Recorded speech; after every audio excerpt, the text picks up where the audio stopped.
खाली सफाई कर्मचारी को छोड़कर ड्राइवर भी ब्राह्मण चाहिए, हलवाई भी ब्राह्मण चाहिए, है ना। उसमें ऐड अच्छी बात है, क्या विकास हो रहा है, जिसको बाबा पाए ना वो रोहित नमस्ते 12,000 का हलवाई बन रहा है। सोचिए जरा, लोग पहले इज्जत भी करते थे ना, यहाँ क्यों हुआ उसी पे आ रहा। दिल्ली में जाइए सुलभ इंटरनेशनल में और एयरपोर्ट पे जाइए, जो वहां कॉर्पोरेट सफाई कर्मचारी है वो खाली वाल्मीकि समाज का नहीं है, तो यादव भी है, पटेल भी है, कुछ ब्राह्मण भी है। कैपिटलिज्म पूंजीवाद की जो मार होती है ना, छोड़ती किसी को नहीं। दिल्ली सुलभ इंटरनेशनल में जाइए, 5 रुपया का पर्ची काटते हुए ब्राह्मण आपको मिलेंगे। आइए पंडित जी, आपका भी हिंदू राष्ट्र में स्वागत, आइए प्लीज प्लीज। इसमें क्या हुआ, पंडित जी गए वहां पे झंडा फहराया, मियां जी एक बार गोली खा गए।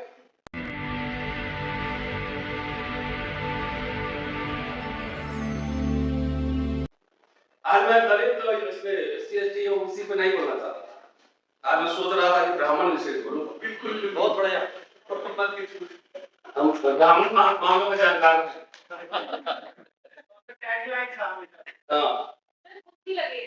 हाँ, तो हम आज बाबा में बोलेंगे, बाबा पाएगा।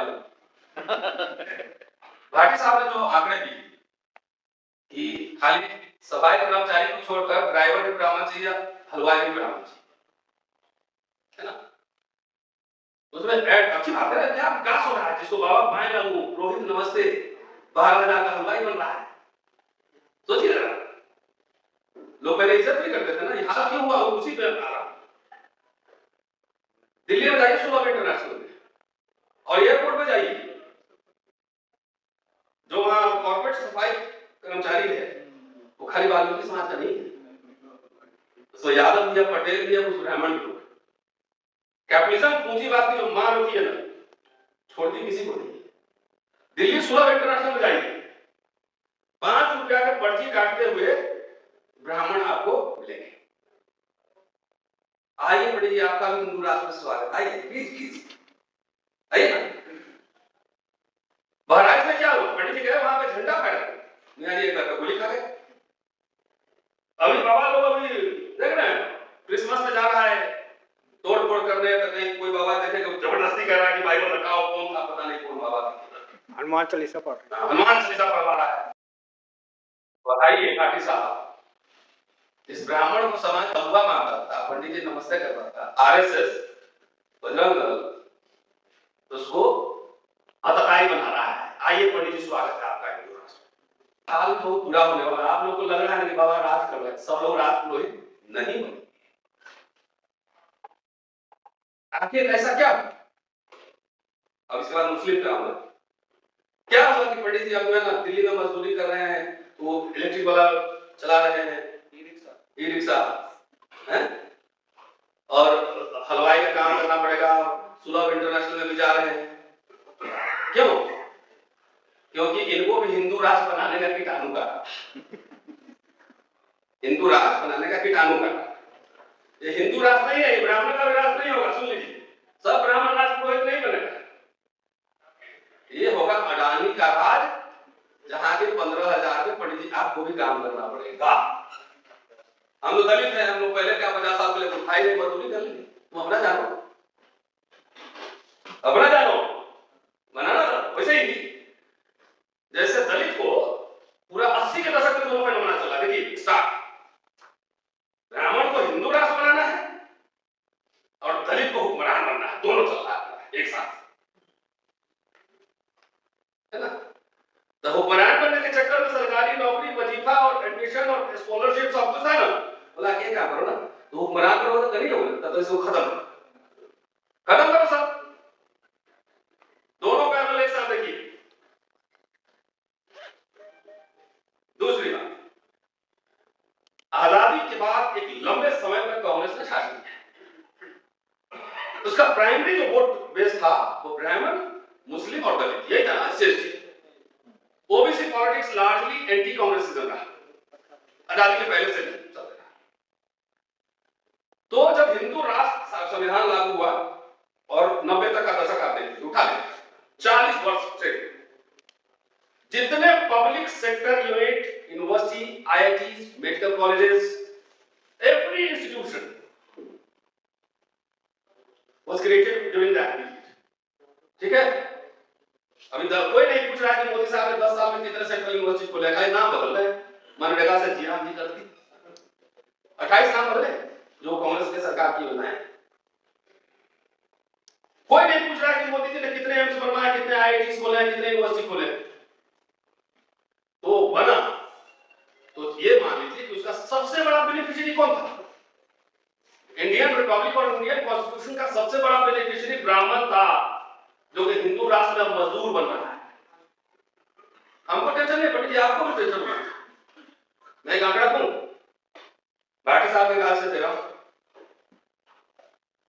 50 से 90 7 ब्राह्मण मुख्यमंत्री थे। कितने? नाम पढ़ देता हूं। पंडित गोविंद वल्लभ पंत 4 साल, डॉक्टर संपूर्णानंद 6 साल, सुचेता कृपलानी 4 साल, कमलापति त्रिपाठी 2 साल, हेमवती नंदन बहुगुणा 2 साल, नारायण तिवारी 3 बार है छोटे छोटे पीरियड में 4 साल, और श्रीपद मिश्रा 2 साल। हम लोग खाली अपना रोना रोते हैं ना, तो बाबा को लगता है कि इसी सब उधर है।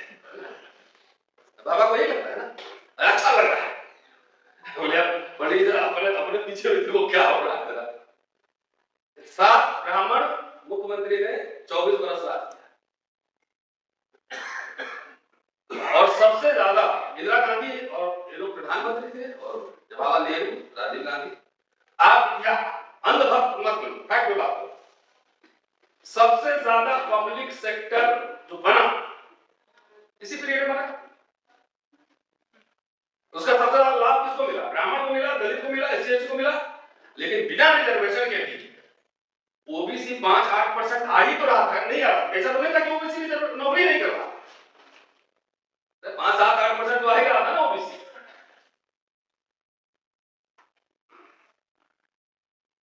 अब तो ओबीसी प्रधानमंत्री है, ट्राइबल राष्ट्रपति है, लॉ मिनिस्टर दलित है। तब नॉन फार्म से चलो क्या हो रहा है? नौकरियां कम क्यों हो रही? क्लास 3-4 कॉन्ट्रैक्चुअल क्यों हो गए? भाई 90 के बाद तो बहुत सारे दलित बैकवर्ड लीडर्स पैदा हुए ना, सोशल जस्टिस का जमाना आया, तो फिर कॉन्ट्रैक्चुअल प्राइवेटाइजेशन क्यों आ गया?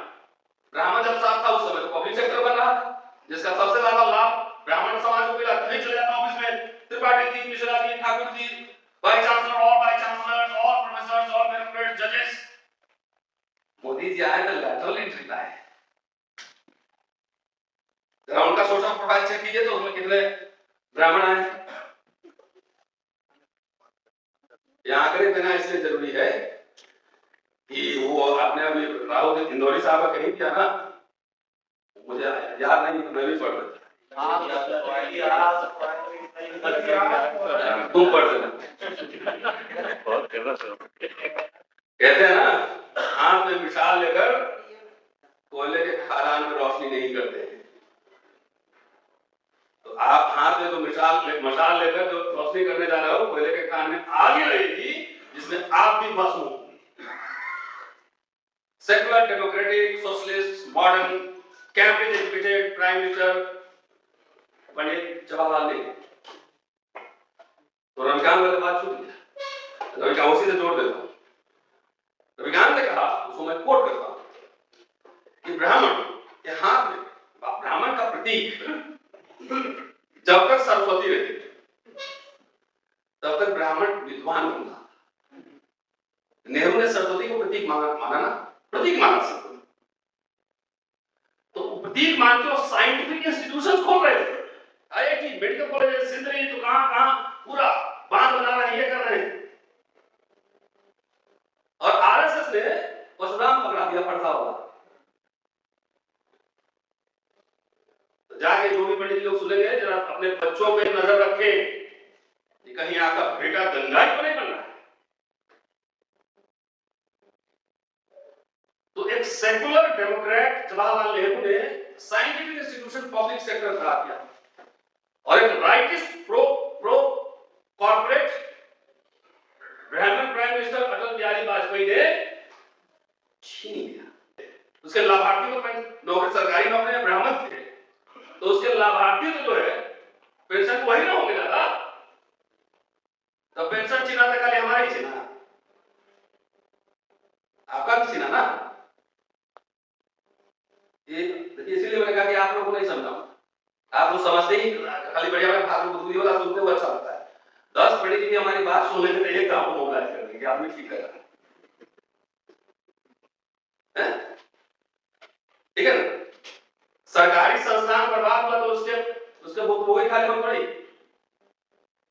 आप भी जिला स्कूल सबसे एलीट स्कूल हुआ करता था, उसमें एसपी साहब के बेटा भी पढ़ते थे, डीएम साहब के बेटा पढ़ते थे, हैं? वो बर्बाद हुआ तो आपको भी प्राइवेट में जाना पड़ेगा। प्राइवेट अस्पताल में आपको भी जाना, सारे ब्राह्मण तो करोड़पति नहीं होंगे ना। और इसलिए हमारे यहाँ एक विद्वान लेकिन निर्धन ब्राह्मण था, यही पढ़ाते हैं ना, ब्राह्मण लेकिन निर्धन ब्राह्मण। तो निर्धन ब्राह्मण जब जाएंगे वेदांता में, कोटिस में, तो क्या बोला कि आइए बड़ी जी स्वागत, आपका फ्री नहीं लगा। तो मेरी राय है ना कि खाली अपना रोना मत रो, दूसरों का भी दिखाओ। दूसरी बात है कि हम लोग इसको थैंक यू नहीं बोलते, पता नहीं। अरे इंदिरा गांधी का दूर है, अभी इंदिरा गांधी नहीं होती तो तुम्हारे नेतवा सब भी नहीं होता। बाबू ने पढ़ के चंदा दिया, आपको संगठन बना दी, समझे। जमींदारी नहीं थी, अब बैंकर नहीं था, अरे मामा बैंकर नहीं थे, दलितों की जमींदारी नहीं थी, बाकी साहब जरूर हो सकता है 100 एकड़ को, इनसे पूछिए ना कितना। उत्तर प्रदेश देश नहीं है, उससे बड़ा देश है। 2 एग्जाम्पल दे रहा हूं, बाबू लोग का किसी ने बनाए थे सामाजिक संगठन और विश्वविद्यालय खड़े हुए जिस दिन इस भारत सरकार को शिकस्त समझ दी। 2 अप्रैल 2018 और 5 मार्च 2019 रोस्टर का आंदोलन, 5 मार्च और 2 अप्रैल 18 एससी एसटी एक्ट के खिलाफ सरकार बैकफुट में गया कि नहीं, हारा ना।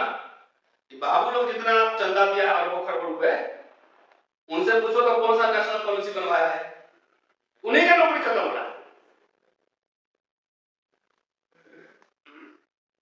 कोई दलित आंदोलन में शिक्षा और रोजगार के सवाल पर कोई आंदोलन है नहीं, हुक्मरान बोलने लगा तो रातों रात सुबह ना कृष्ण की तरह जादू करेंगे, पूरा सोने का हो जाएगा पूरा द्वारका।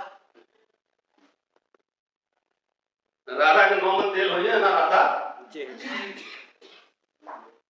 दलित को बाबा साहब की जिंदगी लग गई कहने में कि साबित कर रहे हैं। जाके आप ग्रीवेंसेस ऑफ शेड्यूल कास्ट पढ़िए 1942, उनकी जिंदगी लग गई साबित करने जो बिहार माइनॉरिटी नेशनल है कि हम अल्पसंख्यक हैं, और चूंकि सिख मुस्लिम ईसाई अल्पसंख्यक है उनको मान लिया गया है 1934 के संकल्प के हिसाब से, तो हमें भी अल्पसंख्यक का दर्जा दिया जाए ताकि हमको भी नौकरी और शिक्षा में आरक्षण मिले। तुम लोग नशा चढ़ा हुआ है कि हम 85 हैं 90 हैं। अर्जुन सिंह को शुक्रिया बोले, थैंक यू बोले, thank you mister Arjun Singh, आपने हमारे लिए शिक्षा के द्वार खोले। कभी जगजीवन राम को थैंक यू बोले, जितना पैंट शर्ट पहन के यहाँ पे जो नौकरी करने वाला होगा जो 90 के पहले आया सब उसी 89 में राजीव गांधी ने स्पेशल रिक्रूटमेंट ड्राइव चलाया, नहीं तो कांग्रेस पार्टी के लोग भी नहीं। और तो मैं कांग्रेस में हूं लेकिन मुझे बोलने का फ्रीडम है, वो भी नहीं बोलते कि हमने क्या क्या किया, खाली उनको यही बात कहना था कि 40 साल हमने जो किया मोदी जी वही बेच रहे, उसी को बर्बाद कर रहे हैं। और डेटा निकाल लेते, जैसे ब्राह्मण मुख्यमंत्रियों का डेटा हमने निकाल दिया। तो किसी को थैंक यू नहीं बोलेंगे। इमरजेंसी लगा था तो उससे हमें क्या, दलितों के लिए गोल्डन रहा था, मेरे स्टैंड था पहले अभी भी। स्पेशल आप कह रहे हैं कि प्राइवेट सेक्टर में ये वो 50 रखे हुए, हर समय एक मुद्दा ही किसी आंदोलन को सफल बनाता है, 1000 मुद्दे लेके चलेंगे, अब कभी सफल नहीं होंगे। इतिहास के छात्र होने के नाते मैं कहता हूं 1857 कारतूस, नमक सत्याग्रह गांधी, बाबा साहब अम्बेडकर पानी, आरएसएस बीजेपी राम मंदिर, और आप 1000 ले लेते हैं कि ये भी कर लेंगे वो भी कर लेंगे वो भी कर लेंगे। मैं आपको चुनौती देता कि सिर्फ आप स्पेशल कंपोनेंट प्लान लागू करवा दें। मैं आपको चुनौती देता हूं, एक मुद्दा उठाइए कि सरकारी ठेकेदारी जितनी है उसमें हमारा रिजर्वेशन लागू करिए। सरकारी ठेकेदारी पब्लिक मत जाइए, जरूर 50 इशू मत उठाइए, कोई फायदा नहीं। सिर्फ सरकारी संस्थान में हमारा पूरा भागीदारी होना चाहिए, उसी में आपके लाखों लाख लोग करोड़पति बन सकते हैं। तो दिग्विजय सिंह ने वहां डाइवर्सिटी लागू किया था, वहां पे मुख्यमंत्री रहते हुए मैं था उस प्रोग्राम में 2002 में। एससी से हम सरकारी खरीदारी में हम 30% रिजर्वेशन खरीदेंगे। हमारे दलित भाई लोग सोचे कि अरे हम लोग तो प्रधान बनना है, दिग्विजय सिंह बढ़िया बना रहा है। हाँ, नहीं सब मतलब कितना 545 कितना एमपी है, 543 है। इस सबको लगता है कि उसमें हम सब एमपी रहेंगे, तो पार्लियामेंट हाउस पड़ जाएगा इतना एमपी जाएगा। सबको लगता है कितना 6000 विधायक होंगे। नौकरी तो 20 लाख 50 लाख नौकरियां हो सकती है, ये आपके एजेंडा पर क्यों नहीं है? 1942 में बाबा साहब ने जब मेमोरेंडम दिया था ग्रेजुएशन ऑफ शेड्यूल कास्ट, बोले 1076 आईसीएस में से एक दलित है, वो भी नॉमिनेटेड है। 1171 सीपीडब्ल्यूडी के ठेकेदार में एक सिर्फ दलित है। ये कोई नेता आपको बताएगा नहीं, सही बात। और उसके लिए क्या रेमेडी दे रहे हैं, क्या रिकमेंड कर रहे हैं? 40 पेज का दस्तावेज, गोपनीय दस्तावेज। और उस समय मंत्री बन चुके थे वो वायसराय के साथ। 4 तरह की शिकायतें, राजनीतिक शिकायतें, मतलब भैया एक ही मेंबर ऑफ पार्लियामेंट है या एक ही मिनिस्टर है, हमारा 3 होना चाहिए, 3 होना मिनिस्टर। शैक्षणिक शिकायतें और बता रहा हूं, अन्य शिकायतें जिसमें कि सरकारी ठेकों में बंद द्वार, सरकारी ठेका में वो वादा कर रहे थे, मांग रहे थे कि सरकारी ठेका में हमारा रिप्रेजेंटेटिव 1942 में, और अभी हमारे नेता के एजेंडा पे नहीं।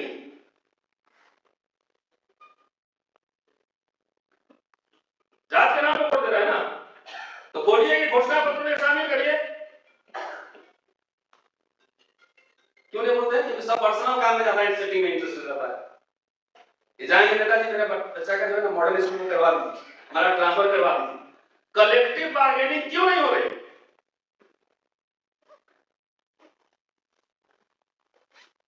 रेमेडी सब दे रहे हैं, कह रहे हैं कि दलित के पास पैसे नहीं, कुछ नहीं, तो उसको नौकरी दिलाने के लिए क्या करना चाहिए? कह रहे हैं कि आयु सीमा बढ़ाया जाना चाहिए,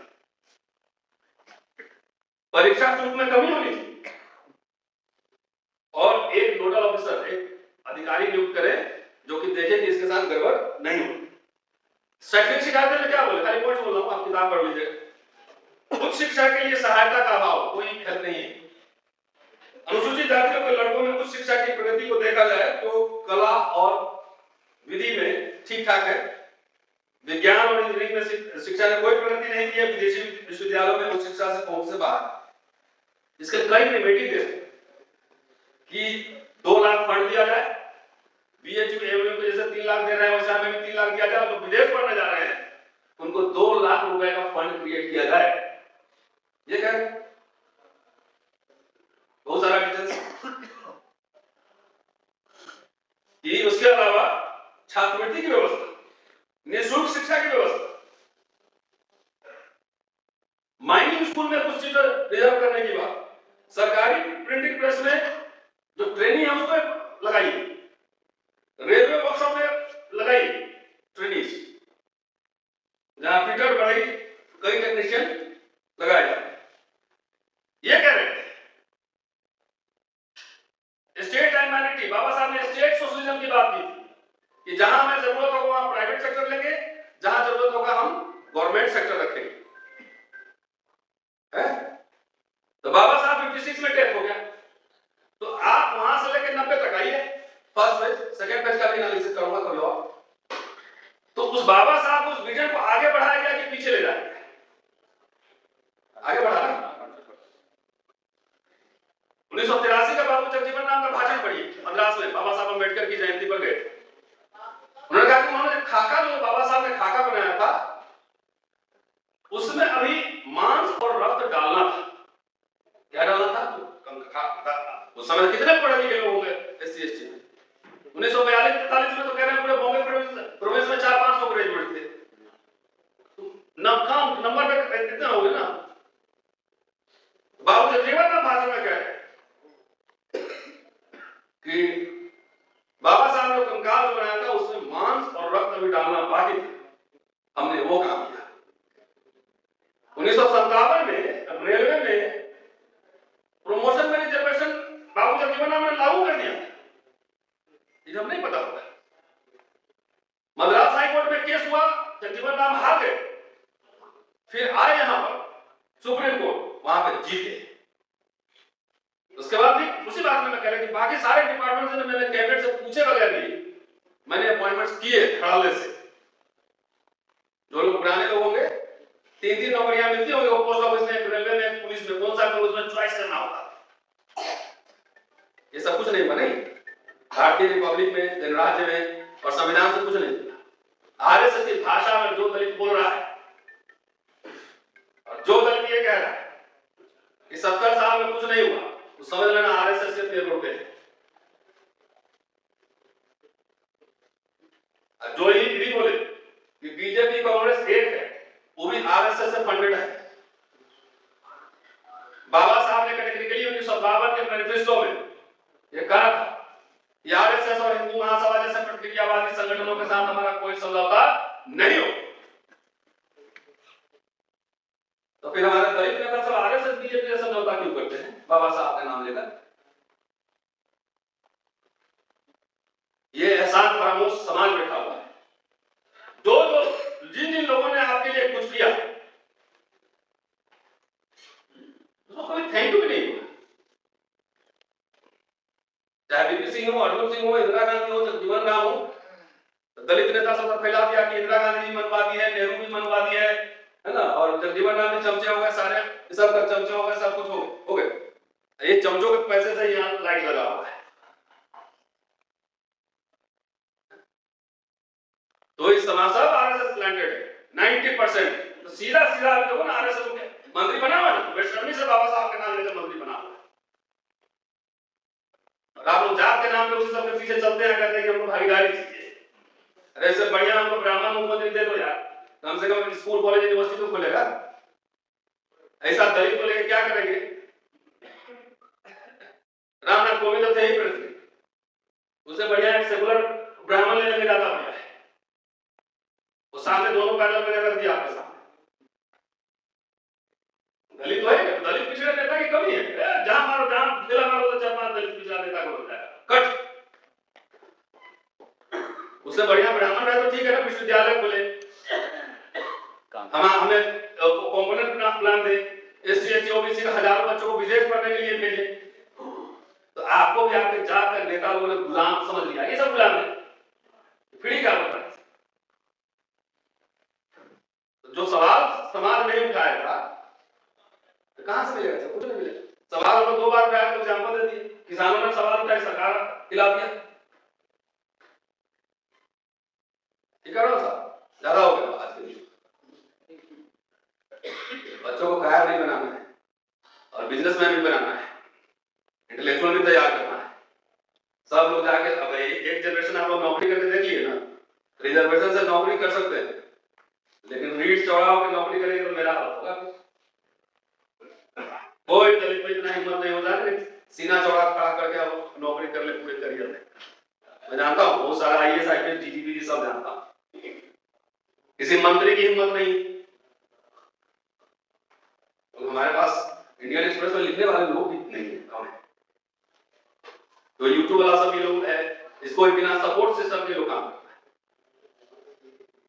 आपको सब भागीदारी चाहिए, सब कुछ फ्री ऑफ कॉस्ट। जितना सब है ना हुक्मरान बनने वाला, मिशन मूवमेंट चलाने वाला, अपना तो नौकरी बचा ही नहीं पाया। क्या इन संगठनों ने, जो सरकारी बाबुओं के चंदे के पैसे से जो संगठन चल रहे हैं, क्या उन्होंने नौकरी बचाने के सवाल पर कोई राष्ट्रव्यापी आंदोलन किया है? कोई सड़क संसद मार्च किया है? कोई भारत बंद कॉल दिया है? खाली 3-4 दिन का राष्ट्रीय अधिवेशन होता है और हम को विदेश भेज देना है, तब ये करना है। तो बाबा साहब तो नहीं बोले थे कि ब्राह्मण को विदेश भेजेंगे, तो इसका मतलब आप एंटी बाबा साहब काम कर रहे हो ना। थोड़ा सा बुद्धि विवेक का हम लोग को इस्तेमाल करना है। एंड आई थिंक हम तो माइनॉरिटी समझते हैं अपने आप को। जब यहाँ जात जात उपजातियों की भी सभाएं हो रही है, उपजाति का कनौजिया है, कनौजिया में 3 तरह का होता है। यहाँ जमात जाकर अलग अलग चल रहा है। ये बैठा उसमें भी हायरार्की बन रहा है, पूरा ब्राह्मणिकल ऑर्डर आ रहा है। जब जात उपजातियों के संगठन बन गए और वो आपस में मुठभेड़ करने के लिए तैयार, आप संगठन बनाइए, मुझे दिक्कत नहीं, लेकिन कम से कम साझा कार्यक्रम तो बनाइए। आपस नहीं लड़ रहा है, उसमें से एक ऐसा आ जाएगा जाटव जैसा इसको आगे से तो देगा तो 10 लाख रुपए लो, अपना बनाओ सभा। उस शंभू सिंह को 10 लाख दिया, तू अपना बनाओ। इधर हम सुधाई बैठा हुआ, इसको तो 4 करोड़ दे दिया, तब अपना अपना सभा बनाया दूंगा। का पैसा देना है, ठीक है। तो मेरा ये कहना ये है कि जब भारतीय संविधान और भारतीय गणराज्य एक तरफ हो और हिंदू राष्ट्र और मनुस्मृति दूसरे तरफ हो, इनफैक्ट हिंदू राष्ट्र और मनुस्मृति ने जब हमला कर दिया संविधान पर और गणराज्य पर, तो कोई दलित बैकवर्ड आपको कहता है कि उपकरण बनाएंगे, ये बनाएंगे, वो करेंगे, वो सब समझना कि आरएसएस से पैसा लिया जाता है।